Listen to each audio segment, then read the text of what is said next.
Hi everybody, welcome to the Fired Up with CJ show. Today we have a really exciting segment where we're going to take medicine and combine it with astrology. Now, how often have you done that? And we are meeting Dr. Richard Chong, who is going to be teaching us his special brand of medicine that combines both things. Welcome, Richard. Hi, thank you for having me. So tell me a little bit about your practice and what you do. Well, I'm a naturopathic physician. I also have a master's degree in biology. And so, like other naturopathic physicians, I do treat my patients with herbs and also with dietary supplements and dietary and lifestyle and exercise modifications. In addition to that, I'm the only naturopathic physician who also can offer astrological charts in my treatment decision making for the patient as well. Okay. Can you show us a little bit about what you do? When a patient opts to have their astrological chart taken into account, what I do is I can look at their house of health, which is the 6th house in an astrological chart, and look at the position of its rulers and any kind of activity that's happening in that house. This is an example astrological chart, and just a little bit of orientation. The blue lines are lines of harmonious interaction between different goddesses and gods, different astrological planets in the astrological chart. And the red lines are lines of challenge, where there's some work that needs to be done between the different archetypes, between the different planetary energies within the person's personality. And I, as a naturopathic physician who is also an astrologer, I can look at the whole astrological chart. And in addition, if there are particular concerns in a particular department of life, for example, with health, then I can also examine that. Okay, so what you're referring to is in this segment, in this astrological chart for this person, this is it's in segment 6, right? Right, yes. Okay, so when you're looking at this, how are you looking at those red lines and blue lines? What do they mean? So, for example, this person's house of health, wedge number 6, it starts in the sign of Scorpio, and the ruler of Scorpio is Mars. In order for this person to have optimal health, there needs to be some sort of support of Mars energy in this person's life. Mm-hmm. So you can support Mars energy with warming, moisturizing herbs like ginger and ginger tea, or ginger with onion, mm-hmm. for example. And so, particularly when a person has the 6th house of health start in Scorpio, there are a couple of vulnerabilities. When the house of health starts in any sign, there's particular vulnerabilities associated with each sign. So in the case of Scorpio, for example, it would be the reproductive tract. In a woman, it would be gynecological issues. In a man, it would be urological issues. And also for anyone, it would be psychotherapeutic issues as well. And that would be when the stress of life gets to a person and their vulnerability is in that area, then it would express itself in terms of gynecological, urological issues and or a need for psychotherapeutic counseling.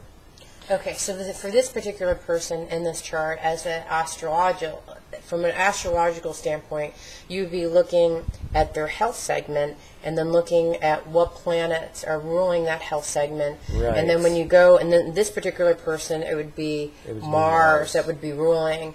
And then when you looked at this, you're looking at the red areas, what are the vulnerable areas for this particular person. And so this person, you said, is more dry and cold. This person does tend to run, from this chart overall, this person does seem to run dry and cold. Okay, so there's either dry or cold or warm or wet or some combination of those. So in that particular person, as a doctor, if you know that they're actually dry or warm or cold and wet, or all the various permutations, what does that mean? So in terms of the energetic axes in traditional medicines, there are 2 axes.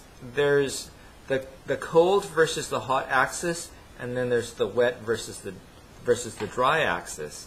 And over the course of a person's lifetime, people change as part of the development of life. So, for example, energetically, a person is at their warmest and moistest when they're a baby, and basically, it's just most desirable to hang on to that for as long as possible, because over the years and decades, people become energetically colder and drier.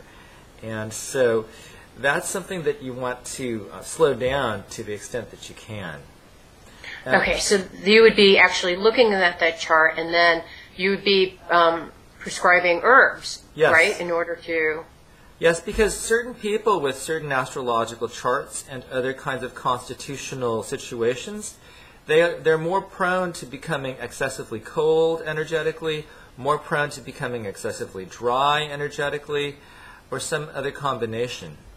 And in that case, we want to treat that as a form of preventative medicine so that it does not progress to a farther stage. So, people see you for health issues. Do they also see you for other kinds of issues? Let's say that this particular person that we were just looking at wanted to get career advice.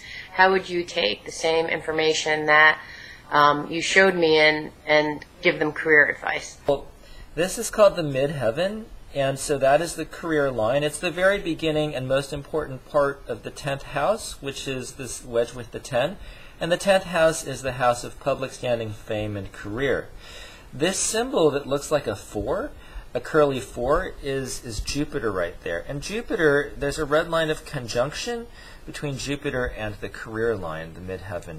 And so there are also other red lines of opposition coming from the 4th house of family. And so in order to support Jupiter here, herbs, including sage, that support Jupiter would be indicated to support the person's career and fame and public standing. Interesting. As Dr. Chung said, there's very few people that are actually have this combination of medical understanding, herbal understanding of the herbs, and then also understanding astrology. So it's a wonderful class. Folks, make sure to sign up for the class on January 23rd, which is Wednesday, at the eastwestbookshop.com. So thank you, Richard. Thanks so much for being here. Thank you for having me.